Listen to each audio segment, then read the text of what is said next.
नमस्कार दोस्तों, आपका हमारे चैनल में बहुत बहुत स्वागत है।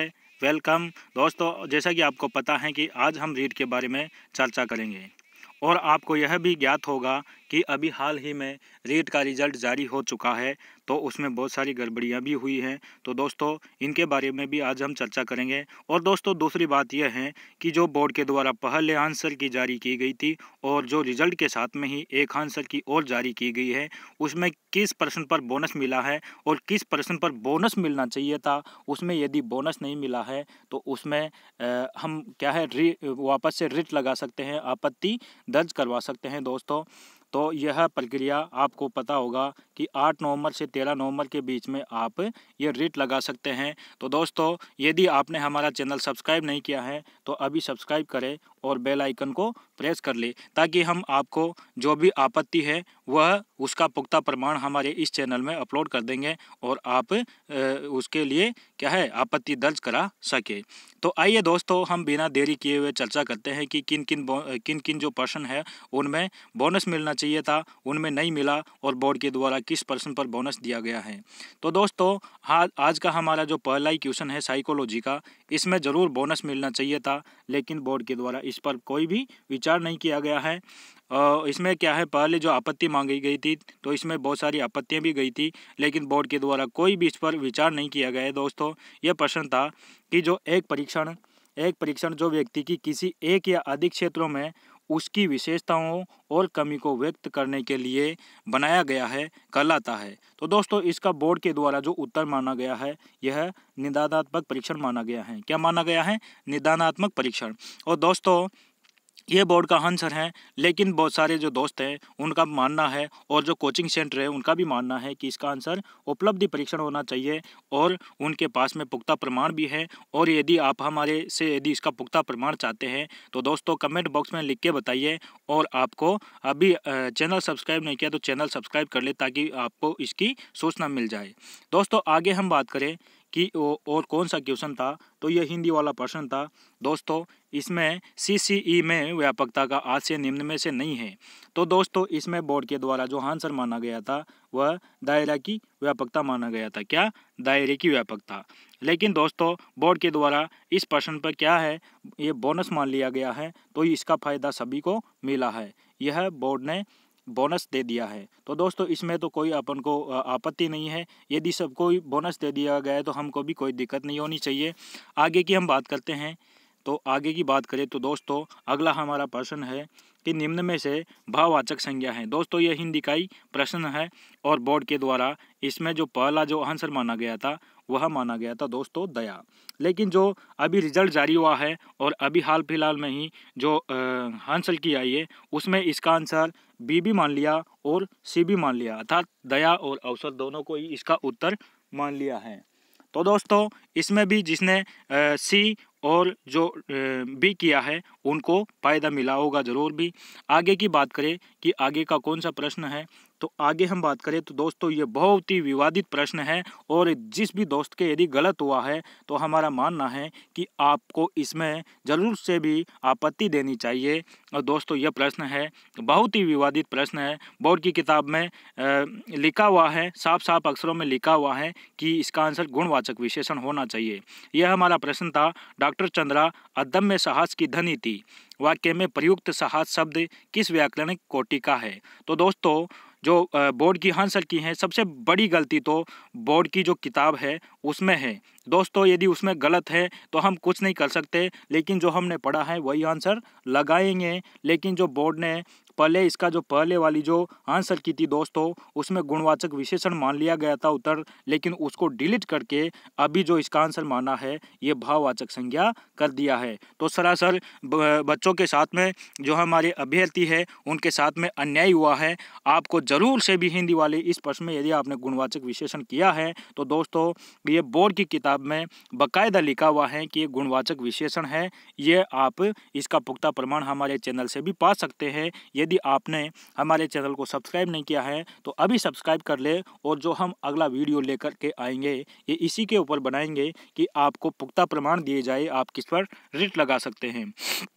दोस्तों अब हम अगले प्रश्न की बात करें तो वह प्रश्न है जो संस्कृत वाला है। ध्वनिं सम्यक् श्रुत्वा पुनः स्पष्टम व्यक्तम इति कस्य कौशलस्य उपाय। तो दोस्तों बोर्ड के द्वारा जो इसका आंसर माना गया था पहले, यदि आपके गलत हो गया तो इसमें भी आप आपत्ति दे सकते हैं। बोर्ड ने ये जो पहले की आंसर की आई थी उसमें पठन कौशल से माना था, लेकिन जो अभी का जो आंसर की आई है, अभी वाली जो हाल फिलहाल में आंसर किया है उसमें दोस्तों इसका आंसर श्रवण कौशल मान लिया गया है। तो दोस्तों यदि आपको किसी को भी इस प्रश्न से आपत्ति है या किसी का ए लगाने से गलत हो गया है तो आप इस पर आपत्ति दे सकते हैं। दोस्तों आगे की बात करें कि आगे का जो कौन सा क्वेश्चन है उसमें भी हम आपत्ति लगा सकते हैं या बोर्ड के द्वारा क्या आंसर माना है। तो दोस्तों संस्कृत का ही एक क्वेश्चन है, श्लोकेस्मिन् का अलंकार प्रयुक्त है। तो दोस्तों यह जो बहुत सारी जो कोचिंग सेंटर है वह कुछ तो क्या है इसका रूपक आंसर बता रहे हैं और कुछ उपमा आंसर बता रहे हैं दोस्तों। और यह उपमा एक ननु शब्द आया है दोस्तों इसमें, ननु। तो ये ननु शब्द आने की वजह से दोस्तों इसमें उपमा अलंकार होना चाहिए था, लेकिन बोर्ड के द्वारा यह गलत मान लिया गया और इसको रूपक अलंकार ही माना। तो दोस्तों यदि आपको किसी को भी इस प्रश्न से आपत्ति है तो आप इसमें रिट लगा सकते हैं और इसका प्रमाण भी आपको हमारे चैनल से मिल जाएगा।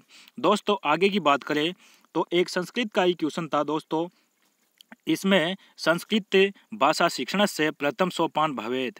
तो दोस्तों बोर्ड के द्वारा इसका जो पहले आंसर माना गया था यह श्लोक का नाम स्मरणम माना गया था, लेकिन बोर्ड के द्वारा इसका आंसर चेंज करके संस्कृत संभाषण कर दिया गया है। यदि आपको आपत्ति है तो आप इसमें भी रिट लगा सकते हैं और पहले भी एक क्वेश्चन आया हुआ है और उसमें आंसर यही माना था, लेकिन बोर्ड ने इसका आंसर चेंज किया है तो आप इसमें बोनस पा सकते हैं। आप इस पर आपत्ति दे सकते हैं 8 से 13 नवंबर के बीच में। दोस्तों आगे हम बात करें आगे का कौन सा प्रश्न हो सकता है हमारे एसएसटी के अंदर। अब एसएसटी के अंदर 2 प्रश्न ऐसे हैं दोस्तों, 2 प्रश्न ऐसे हैं उसमें हम आपत्ति लगा सकते हैं। और जो भी एसएसटी का बंदा है और यदि वह चाहता है कि मेरे 1-2 नंबर बढ़े तो ज़रूर आप एसएसटी में ज़रूर लगाइएगा आपत्ति और इसका पुख्ता प्रमाण आपको हमारे चैनल पे मिल जाएगा दोस्तों। और ये एसएसटी का जो ये पार्ट है, एसएसटी में आप किस किस पर आपत्ति लगा सकते हैं दोस्तों। तो ये प्रश्न है निम्नलिखित में से जिला स्तर पर उपभोक्ता विवादों का निपटारा कौन करता है। तो दोस्तों हमारी जो बोर्ड है उसके द्वारा इसका आंसर जिला फोरम माना गया है, लेकिन हमारे बोर्ड की ही जो किताब है उसमें इसका आंसर लिखा हुआ है दोस्तों जिला न्यायालय, लेकिन बोर्ड के द्वारा ये आंसर गलत मान लिया गया है। यदि आपने बी किया है तो आप इसका बोनस पा सकते हैं। आप ज़रूर से भी ज़रूर रिट लगाइएगा, आपत्ति दर्ज कराइएगा, आपको इसका बोनस ज़रूर मिलेगा। हम ऐसी आशा करते हैं और आपको इसका पुख्ता प्रमाण हमारे चैनल में दे दिया जाएगा। दोस्तों अगला क्वेश्चन है और ये बहुत ही विवादित प्रश्न है दोस्तों, और ये बहुत बड़ा प्रश्न है और बहुत बड़ा विवादित प्रश्न भी है कि निम्नलिखित में से कौन हल्दी घाटी के युद्ध में महाराणा प्रताप के चंदावल दस्ते में शामिल थे। तो दोस्तों यह प्रश्न ऐसा विवादित है कि जो इसमें एक जो सेनापति है दोस्तों, ये जो 2 नंबर का है ये राणा पूंजा, ये राणा पूंजा है दोस्तों, इसमें सभी में आ रहा है 2 नंबर सभी में आ रहा है दोस्तों। लेकिन जो ये राणा पूंजा है दोस्तों यह क्या है, यह किस में है, यह हरावल दस्ते में है। बोर्ड की किताब में ही इसका नाम हरावल दस्ते में लिखा हुआ है और मित्रों इसको चंदावल दस्ते में दे दिया गया। तो यह प्रश्न तो बहुत ही बड़ा विवादित प्रश्न है और इसका भी पुख्ता प्रमाण आपको मिल जाएगा दोस्तों। तो आप ज़रूर से भी ज़रूर रिट लगाइएगा दोस्तों, आपको इसका यदि बोनस पाना है, क्योंकि 1 नंबर आपकी ज़िंदगी का पूरी ज़िंदगी को बदल सकता है दोस्तों। 1 नंबर में ही पूरी हमारी नौकरी टिकी हुई है दोस्तों। तो इन प्रश्नों पर आप आपत्ति लगा सकते हैं दोस्तों और हम तो आशा करते हैं कि आप ज़रूर भी इसको बोनस मिलने के लिए आप ज़रूर रिट लगाएंगे दोस्तों। इसका पुख्ता प्रमाण हमारे चैनल में उपलब्ध करा दिया जाएगा। तो अभी के लिए आपको बहुत बहुत धन्यवाद दोस्तों। हम आपको पुख्ता प्रमाण के साथ में जो ये बोनस वाले जो उत्तर बताए गए हैं इसके पुख्ता प्रमाण आपको दे दिए जाएंगे और 8 तारीख से 13 तारीख यानी कि 8 नवंबर से 13 नवंबर के बीच में दोस्तों ज़रूर से भी ज़रूर आप रिट लगा सकते हैं। 8 से 13 नवंबर के बीच में ज़रूर रिट लगाइएगा दोस्तों। हमारा एक प्रश्न हमारी ज़िंदगी को बदल सकता है दोस्तों। तो अभी के लिए बहुत बहुत धन्यवाद। इसी प्रकार से हमारे चैनल में बने रहिएगा। जय हिंद, जय भारत।